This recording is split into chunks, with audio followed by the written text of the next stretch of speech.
Greetings, English language learning several, and welcome to Voiced-Unvoiced. I'm Jim Snowden, your guide to the trickier aspects of North American English pronunciation. If you enjoy this channel, please like, comment, and subscribe. Most of us have an easy enough time with the L sound.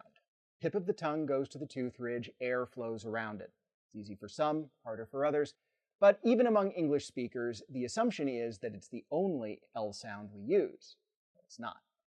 There's another L that we use quite a lot. It's called the velar-l, or the dark L. Let's learn about it. The velar-l gets its name from the velum, which is another name for the soft palate, located toward the back of the mouth. Unlike the light L, which is made by raising the tongue to the tooth ridge at the front of the hard palate, the velar-l involves arcing the tongue backwards toward the soft palate, but, in another distinction from the light L, without necessarily touching the soft palate. The best way to think of the tongue when pronouncing a velar-l is to imagine it bunched toward the back of the mouth. There are rules, or at least guidelines, about the use of the dark versus light L in English. This chart will help you break it down.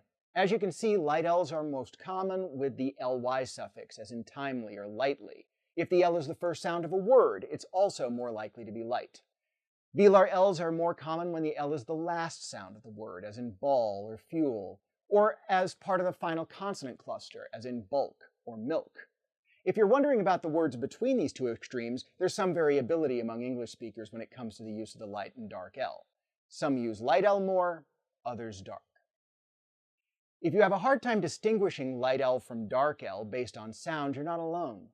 The use of light versus dark L is highly variable among North American English speakers, with many not even conscious of when they're using one or the other, or even that there are two different ways to pronounce L. Many English language learners use the light L in all circumstances, and because L pronunciation is already highly variable among English speakers, doing so involves little risk of miscommunication, though it can make some consonant clusters a bit higher effort than they really need to be. Generally, the velar-l is a topic for advanced English language learners. Most speakers get along well enough without thinking about it, and some who already have trouble with R's and L's really shouldn't be fussing about a second L sound whose tongue position can be hard to distinguish from that of an R. If you've been using exclusively the light L, you don't, strictly speaking, need to make any changes, but you might find that the dark L makes some consonant combinations easier to pronounce in conversational speech. The LK combo at the end of a word leaps to mind.